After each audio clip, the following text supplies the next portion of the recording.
Bom, economia, a pauta prioritária discutida entre as novas lideranças e o governo é bem recebida com uma reação favorável do mercado financeiro, mas Denise Campos de Toledo é a velha história, as dúvidas sobre a execução, se essas reformas saem ou não saem do papel, né, Denise?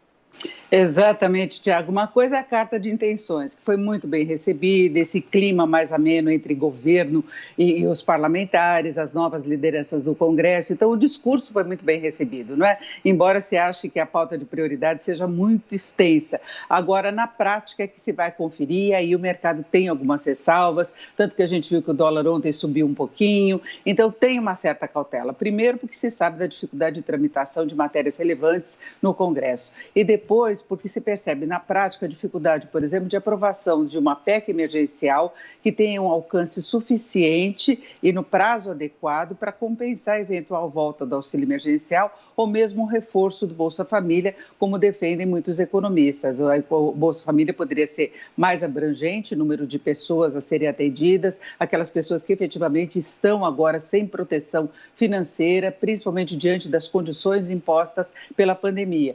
E talvez se pudesse reforçar um pouquinho o valor do Bolsa Família, sem o alcance todo que teve o auxílio emergencial. Agora, tanto Lira como Pacheco defendem a volta do auxílio emergencial, mantêm aquela posição de respeito ao teto de gastos e também de aprovação da PEC emergencial. Agora, uma PEC não tramita de uma hora para outra, o orçamento deve ser aprovado já em março e na aprovação desse orçamento é que se vai perceber exatamente qual a intenção em termos de ajuste das contas públicas, desse compromisso fiscal. É um desafio muito grande. Se eles quiserem mesmo, de fato, respeitar o teto de gastos, quando a gente fala na PEC emergencial, por exemplo, além das dificuldades de tramitação pelo prazo, pela necessidade de votações na Câmara e no Senado, tem o alcance limitado até pela demora. Ela foi apresentada no ano anterior à pandemia, e nós já tivemos a definição de salário mínimo, isso reduz muito a possibilidade de qualquer alteração, por exemplo, em relação aos gastos com a Previdência, mesmo do funcionalismo, congelamento de salários já ocorreu, então não traria grande diferença agora.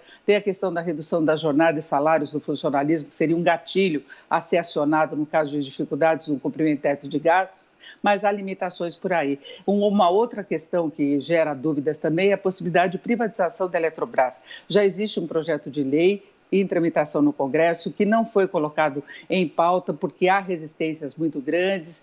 Pacheco já disse recentemente, o novo presidente do Senado, que não estaria na pauta de prioridades dele, embora esteja incluída agora na pauta geral de prioridades. Então, tem todas essas dúvidas para o mercado financeiro, que está gostando dessa conversa, não é? Mas vai observar no dia a dia, aquela história de ver para crer se de fato isso vai acontecer. E o auxílio emergencial, só para a gente complementar, ele teria urgência, porque é hoje que o país está enfrentando as consequências de uma nova onda de pandemia, com desemprego ainda bastante elevado. Não adianta adiar essa discussão para daqui a alguns meses. A situação está colocada agora e pode atrapalhar, inclusive, o processo de retomada da atividade econômica previsto para este ano, que este ano se espera que o PIB tenha uma variação positiva e acima de 3%.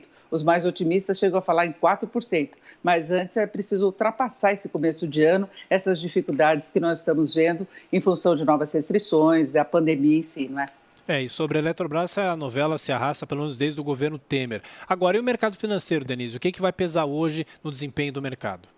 Olha, nós temos uma ausência de indicadores, viu, Tiago? Então, o mercado está observando muito a divulgação dos balanços das empresas, de modo geral, estão sendo bem recebidos, tanto no exterior como aqui no Brasil. Temos um movimento positivo de bolsas nos Estados Unidos, isso tende a ter repercussão também aqui no Brasil. Agora, até em relação à situação das empresas, tem alguns ruídos aí. O mercado tem falado muito nos últimos dias da possibilidade de uma taxação sobre os bancos, isso tem atrapalhado um pouco os reflexos aí da divulgação dos balanços sobre o desempenho das ações. Arthur Lira já descartou essa possibilidade, mas a especulação continua muito presente. Então, a gente vê o mercado acompanhando muito esse noticiário, né? Vamos ver se eles conseguem instalar a comissão para discutir o orçamento. Por enquanto, nós temos o dólar na abertura em leve alta de 0,18% agora, a cotação de venda do comercial em R$ 5,38, com tendência de movimento positivo da Bolsa de Valores novamente.